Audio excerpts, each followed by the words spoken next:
Okay guys, hi.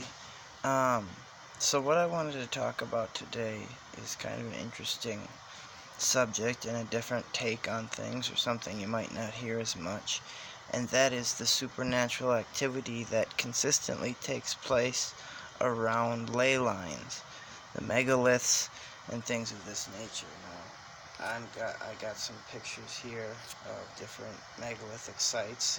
They're particularly the ones that they can't explain how they were built. Now there's some ley lines. I thought that one was interesting, how it made a pentagram, but I haven't done any research on it. I will, because there looks to be one to the east of it as well. But I got it twice. There's the ley lines in Britain, which may become interesting as I do more research. There it is again, and there's some more examples of ley lines, and they find that usually these supernatural type experiences happen around these, not exclusively, but everyone from statisticians, engineers, UFO enthusiasts, psychics, and even astrologers, they've all noticed this phenomena and tried to explain it. So what do I think it is? I think it's some kind of geophysical power that's connected to something within, and that there's a spiritual application to it, of course. So I'm just going to read you some stories, some examples of things that have happened around these ley lines. So I won't interrupt much to give my opinion. I'll just read these. This first one is called A Phantom Army at Lobar. Late one afternoon in August 1936, a 16-year-old named Stephen Jenkins was exploring on Lobar, a stretch off the Cornish coast where King Arthur is said to have met his death. As Jenkins gazed about, he was astonished to see a host of medieval warriors in chainmail appear before him. Some wore cloaks of red, others white, and others black. Their horses were caparisoned to match. One soldier in the center stood, hands on his sword, staring at the spot where Jenkins stood, like a conscious being. Eager to have a closer look, Jenkins stepped forward, but as he did, the army vanished as suddenly as it happened, or as it appeared. That single experience was incredible enough, but when Jenkins returned to the same spot 38 years later, this time with a map in his hands and his wife at his side, the same vision reappeared exactly as it had before, and vanished just as it had then. Equally incredible, his wife saw the same vision just as clear. Jenkins' explanation is that the ghostly warriors may haunt the Cornish countryside and be made visible by psychic energies emanating from the nodes or intersections of the leys nearby. Lobar is located in a line that runs from Llandywelyn Church up through Briege Church into a junction with two other leys at the townshed.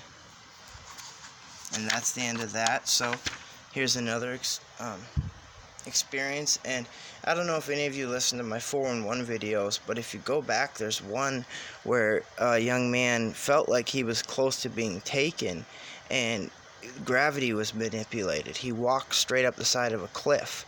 So that's just something. And I wonder if he was near one of these ley lines. I'm starting to wonder if when people get taken, it's because they go near these ley lines, but I digress. So this one's called Levitation at Chantbury Ring. Chantbury Ring, an ancient earthwork circle crowned by a ring of beech trees, stands on a hilltop on the south coast of England. Once it was an Anglo-Saxon fort, thus presumably the scene of fierce battles. It stands at a nodal intersection of 5 leys, one going west past several to earthworks at Rackham Banks, another going north to Nuns Well, and 3 going east to Pollynines Church. We're seeing a consistent thing with church. They often built churches on top of pagan sites in the past, and I believe that practice was done in America too. But on the night of August 25th, 1974, a man named William Lincoln went to the site with 3 friends, all of them drawn by tales of any number of eerie occurrences there. At about 11 p.m., as they entered the shadows of the ring of trees, Lincoln got more than he bargained for. Without warning, his companions later reported, he was snatched by an unseen force and lifted 5 feet into the air. He was suspended horizontally for 30 seconds or more before dropping back to the ground. Neither he or his friends saw anything that could account for his levitation, but they got a memento of the occasion. One of Lincoln's companions, who had the presence of mind to take a tape recorder with him, came away with a tape on which Lincoln can be heard to shriek, "No more, no more," in a plea to let him go. So, there go another story, and here's another one. This one's called An Encounter on the Road to Chilcombe. Joyce Boyles, an employee of the Winchester Railway Station, was driving with her neighbor Ted Pratt to the nearby village of Chilcombe on Sunday night in November 1976 to fetch her son Stephen.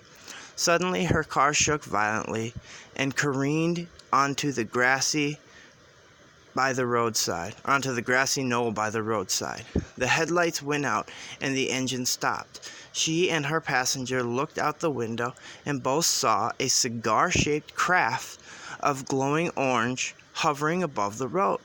Through its windows, they could see 3 heads lined up like passengers in a bus. Presently, one of the figures emerged from the craft and approached the car.